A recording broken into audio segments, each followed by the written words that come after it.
Hello, my friends. So lately, Amberlynn has been on a narcissist rampage, right? She has been displaying the most narcissistic tendencies and behavior that we may have ever seen, with the non apology to Beck. Even though it might not be visible to the public or even to Beck in this moment, I have taken accountability for the things that I've done. I want to play devil's advocate here for a second. If I'm remembering something wrong that Beck genuinely remembers as like a full truth, then that's fair as well, because I have really bad memory problems due to moments of high stress, trauma, BPD. When I have anxiety, sometimes I'll literally like black out because I'm so anxious. And then her reacting to her old video where she just does not get it. Okay, taking accountability. A round of applause, round of applause. Wow, that was a lot. I did take accountability. I think she's spiraling a little bit, and she's just kind of going mask off at this point without even realizing it. So I thought we would look back at some more of her bad behavior. She claims that she's just so honest, you guys. She's been honest and transparent since 2016. So let's just look at her original video where she originally claimed that Casey SA'd her or graped her, I guess is the YouTube term for that now. And we're going to go from there and sort of see kind of how it unfolds and see just what kind of a person Amberlynn Reed is. So if you'd like to like and subscribe, that would literally be hectic. I'm not going to lie. If you say no to a sexual act, your partner should accept that. That is where I firmly stand. But she didn't. Just FYI, at the time, Casey hadn't transitioned yet. And we're actually going to get into a little bit of that too, where Amberlynn says some pretty transphobic stuff. Now, you could argue that, at this point, she didn't really understand trans issues or trans people. But the problem is, it's that, right, the kind of transphobic language on top of all this stuff, right? Accusing Casey of all this stuff and then doubling down and all that. And then on top of that, she's also transphobic. So it's just layers of just being horrible. And she would literally sit there and beg me. At first it was like cute little begs, like, oh, come on, baby, whatever. But then as time gradually went on, it became, you're gonna fucking touch me whether you like it or not. And I was like, you can't force me. And little did I know she can. That's what she has always had these tells of her lying where she's so over dramatic about things, right? And she's always looking around, and just kind of keep that in the back of your head while she's telling all these stories. Just watch her eyes.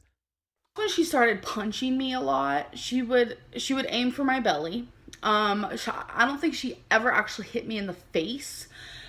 Her favorite spot was my stomach. She would punch me really hard in my stomach. She'd punch me like around right here a lot. She would punch me on my arms, and she would continuously do it until I agreed to make love to her or have sex, whatever you want to consider it. So not only was I being physically abused, but I was pretty much being like raped. Okay, so that was the accusation from Amberlynn. And I mean, we know Amberlynn, right? She's a known manipulator, a known narcissist, and a known liar. So Casey is like, wait a minute, what? Did she just say that I R-worded her? So he came out with a pretty long video. It's like a 30-minute video. And this is just a little snippet of it, but this is sort of to give you an idea of what was actually going on. And I'm pretty sure we can trust Casey far more than we can trust Amber. But let's listen to what Casey had to say about that. 4 months after we started living together. It was probably 3 months. 4 months after we started living together. We were up one night. I was watching something on TV, a music video, I believe. And I don't remember why we argued. I don't remember the argument. But she grabbed my arm with her nails. First time. Any physical that was negative. And I remember that clearly. It shocked me. It shocked me really, really bad. And it was just, I didn't know what to make of it, really. I'm 16 years old. I didn't know I knew what physical abuse was, but not really. And so he was 16 at the time. And I think if I remember correctly, she was 2 years older. So she would have been 17 or 18. And so they were both pretty young. But I mean, 16, man, 16-year-olds are freaking children, you know? So, I mean, I was a kid. I was a child. So I just assumed, okay, I made her mad. The places she said about being hit. Her favorite spot was my stomach. She would punch me really hard in my stomach. She'd punch me like around right here a lot. She'd punch me on my arms. Those were on me. Those were the exact places she hit me. I was the one being abused. And I will say this, I may have laid a hand on her a few times. That was in self-defense. I didn't do it, and I damn well did not rape her. So not only was I being physically abused, but I was pretty much being like raped. We don't know for sure. Nobody will ever know 100% what the truth is. But one person, Amberlynn, is known to be just not trustworthy at all. And then Casey really had not been in the spotlight, right? He came out and made this video just to respond, just to be like, whoa, I didn't do that. So it's not like he was out here on YouTube all the time anyway, right? He didn't have a public persona. He made this just to respond. So this is a classic form of projection, right? Where she says, oh, he hit me here, he hit me there, but it was her doing it. Now, whether that's in her own mind to like protect herself from the guilt, or if she just wanted to make herself look better or feel better by saying that Casey did it to her instead. So Amberlynn wrote a poem. Now, this is another iconic moment in Amberlynn history, but just to kind of set the stage here, Amber had gone and deleted that original accusation video, right? Casey came out, said, no, that's not true. And then Amberlynn immediately deleted that video. And it was obvious why, right? Because she had been called out and didn't want that to be on the internet anymore. And because she can't take accountability at all, she made this. I don't think she expected anybody to actually reach out to Casey or Casey to respond at all. I think all of a sudden when Casey spoke out, she's like, oh shit, I gotta, just kind of scrambled. She deleted the video and then she made this. You kicked and screamed till it was making hate. Forget making love when the love was gone. RAPE, rain and petals, eavesdrop. I used the wrong word. Rain and petals, eavesdrop. I used the wrong word. So, I mean, it's like her pretending to take accountability and kind of came out and said, I mean, it wasn't like really RAPE necessarily, that kind of thing. I used the wrong word. I mean, she used the wrong word when she said eavesdrop too, but whatever. And we'll see it in a minute. She still doesn't know how to say eavesdrop. She still says eavesdrop. So this is her response to Casey coming out and saying, no, that is not true. To say, rain and petals, eavesdrop. I used the wrong word. And of course, gorlworld had a heyday with this, right? They were just like, oh my God, really? And then she, after all the backlash for this, she deleted this video. The only way you can find this now is through a kind of re-upload. Somebody was smart enough to capture this before she deleted it. And so now it lives on the internet forever. And the poem itself is like 4 minutes long. And it's basically saying, yeah, RAPE was the wrong word, but the abuse was still there. And how dare you treat me like this kind of thing. But once she got called out for this, she deleted it. And tales turned into myth, myth into legend. And then on a live stream, a few years later, Amberlynn was asked about Rain and Petals eavesdrop. At this point, it had become just another thing people don't like about Amberlynn. People weren't really talking about it as much anymore, but it was just always there. It was always in the back of our heads, where if somebody were to say, what do you not like about Amberlynn Reed? One of the first things on the list is she accused somebody falsely of SA. So in a live stream a couple of years later, she's asked about it, and this is her response. Okay, can you explain the Rain and Petals eavesdrop poem? Yes. And she still says eavesdrop. This is sped up a little bit, but she still says eavesdrop. Thank you for actually just like asking. I honestly thoroughly appreciate that. So I went through something. I decided to share my journey of an abusive relationship, and my ex decided to deny all of it, which I don't blame him, because why would you confess? No one confesses to being abusive. I'm no longer angry at this point, so this isn't like any tea. This is just real life, sitting here talking to you guys. So I got scared because so many people were thinking I was lying. I became ashamed of sharing my story and scared. So I deleted the video. Yeah, you guys, she definitely deleted it because she was ashamed of her story and scared.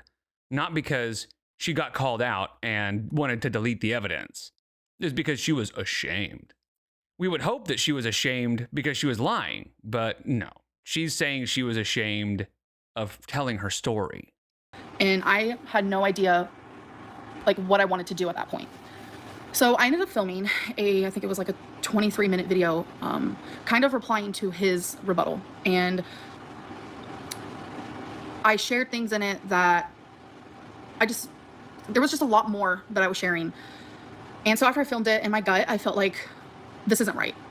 So notice she says, I had this great video where I said so much, and basically saying, I made this really long video. You would have loved it, you guys. It was so good. It was perfect. And I would have absolutely convinced every single person. But it just didn't feel right. I personally don't want to keep going back and forth. Feelings were festering up that were hurting me, feelings that I forgot about, and I didn't want to keep feeling that way. So the best way for me to express how I feel is poetry. I was going to say poems and it came out poetry. But poetry for me has always been a passion. Whether people think I'm good or bad, it is what it is.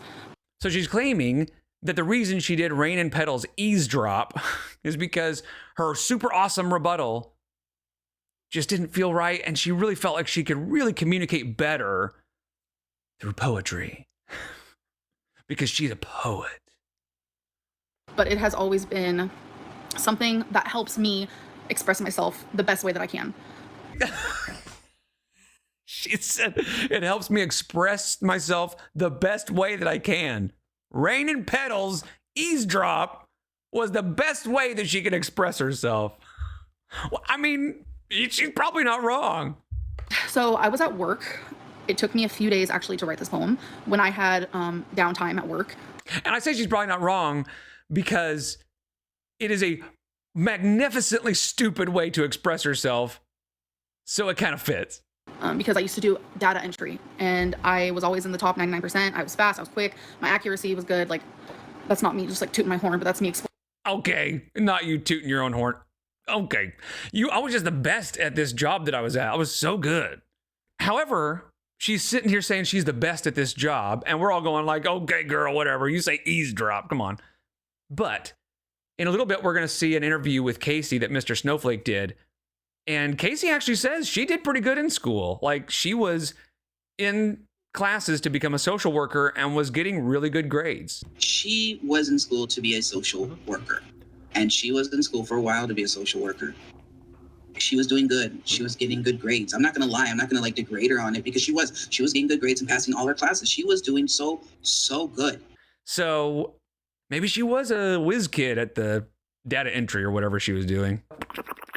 Explaining that when I would get ahead of the ball game, my ADHD was like, okay, you need to take a break. So during my little breaks and lunches. And see, even back then, this was 3 or 4 years ago. Even back then, it can't just be when I finished my work, I decided to do something else. It's my ADHD told me, you gotta back it. It's always gotta be her mental illnesses. It can't just be just the way people behave, you know? And all that stuff. I was finding myself compelled to write a poem. So I was like, this is the way that I'm going to be able to best explain myself. And so I wrote the poem and I was like, She wrote it at work, she's saying. To do a YouTube video for it, hoping that people would understand what I was trying to convey in the poem. And so she's going to say, they just didn't understand, you guys. Nobody understood what I was trying to say. RAPE, I used the wrong word. They just didn't get it. It sucks because I wanted the video to be taken seriously, and I was wearing a spaghetti strap in the video underneath a blanket. So let me explain this. A lot of people make fun of me because of my appearance and my arms. So I didn't want there to be anything in the video that people could be making fun of me for. So I was like, you know what? I grabbed the nearest blanket and it happened to look like a rug.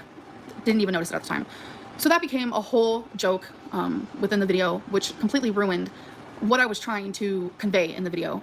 And here's the thing with Amberlynn is she doesn't understand why people don't take her seriously. People made fun of that because they don't take you seriously, period. Right?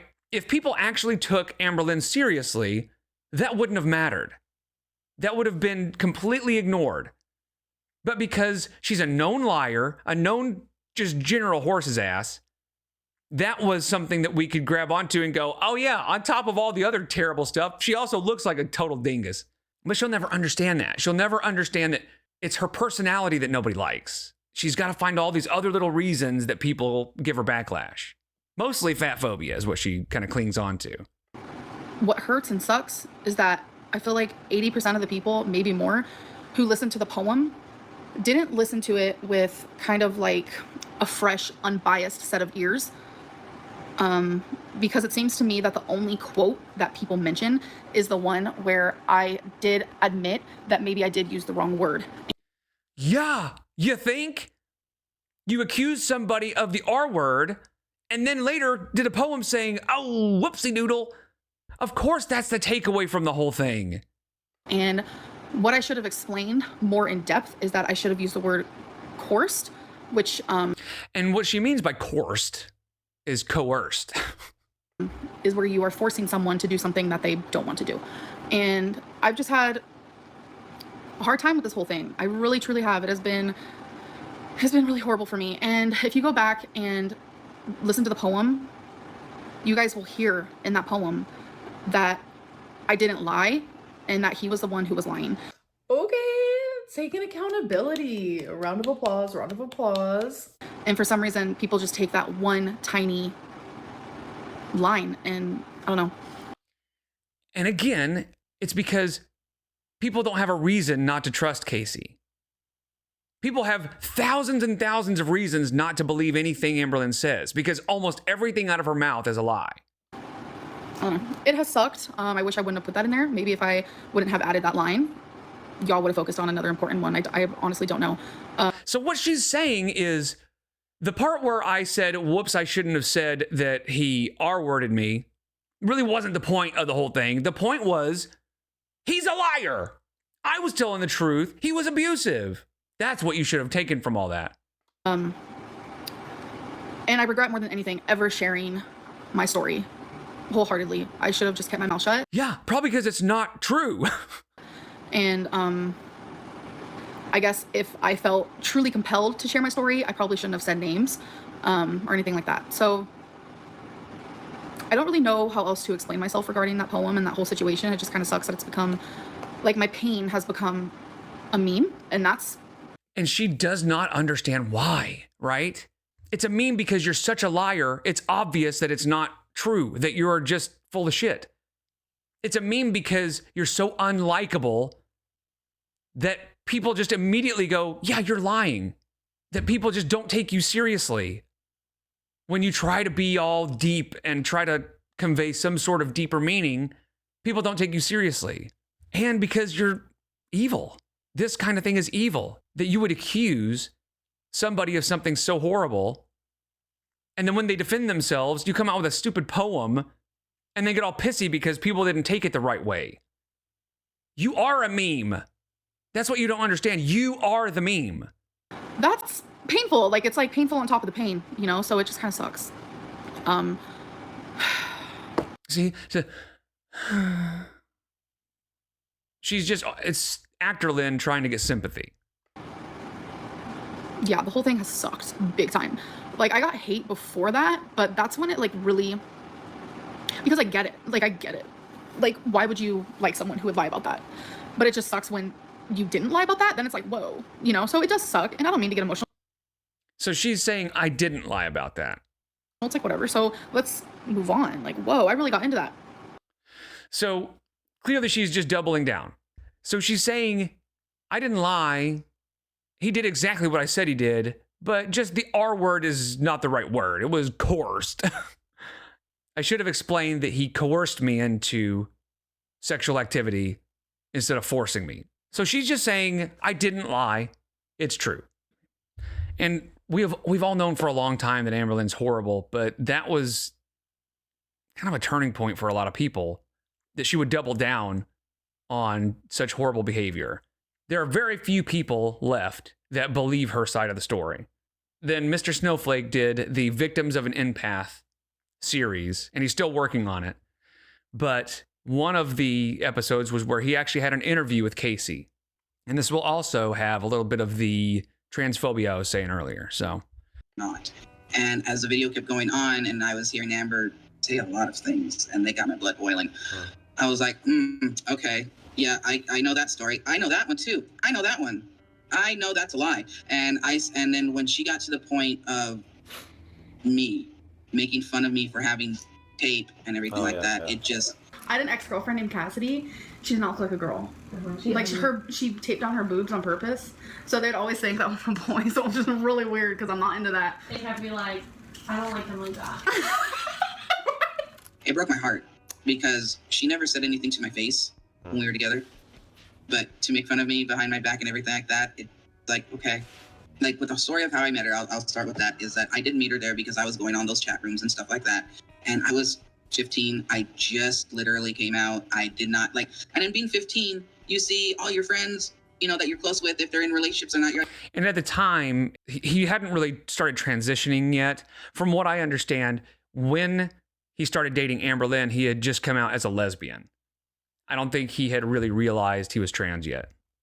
When it was still long distance, even to this day, I am not very fond of spicy pictures being sent. I'll put it that way. I'm not very fond of it. I don't like doing that. I'm not. Well, when I was at my Nina's house and I was texting her whatnot, she wanted a spicy picture. She was asking me about this for a couple weeks. And I was like, I'm not comfortable. I'm not comfortable. So now think about what Amber was saying earlier in her initial accusation video about how Casey was just wanting it so bad and Amber was like, I just don't really want it. And now it's pretty clear that Amber was the one that was really pushy about it, because she's pressuring Casey into sending spicy pictures. And I was 15. Again, I was 15, 17. And I just kept telling her, I'm not comfortable with that. I'm not comfortable with that. Why do you want this? I'm not comfortable. And she didn't want front. She wanted, that's what she wanted. She wanted to blow the belt. And I was like, oh, well, no, I'm not comfortable. And I just kept saying, I'm not comfortable with it. But then she said, and I wish I had my old phone, which was a little tiny, sliver Motorola. But, she said, if you don't do that, I'm going to be mad. I'm going to break up with you. Okay. And at 15, hearing that from someone who you're dating, you're just like, oh no, I don't want to lose the only person who's actually attracted to me. So does that sound like somebody who would be forcing somebody else into, or coercing somebody else? Again, we'll probably never know the absolute truth, but I think we all know what the truth is. After Amberlynn and Crystal broke up, Amberlynn called Casey to talk about it. And I felt bad, it's like, oh, well, I'm sorry. And she said that she, Crystal wanted to try to be with a guy, and that's why. I don't know if that's true. That's what I was told. I don't know if that's true. For everyone out there, I don't know if that's true. That's what I was told. And I told her, I just hope you don't treat Crystal, or do anything like that you did to me. And then she did admit that she's hit her before. She said she hit her once. Do I believe it was once? No. So like I've said a few times already, there's no way for us to know 100% what actually happened and what the real truth is. But On one hand, we have one person who is known to stretch the truth at the very least almost all the time about almost everything. And on the other hand, we have somebody who really just doesn't have much of a presence online. And so far, we don't have any reason not to believe him. But Amberlynn has given us plenty of reasons not to believe her. So I just got to say, Amberlynn has just always been horrible. I appreciate you guys so much, and I'll see you in the next one. Take care.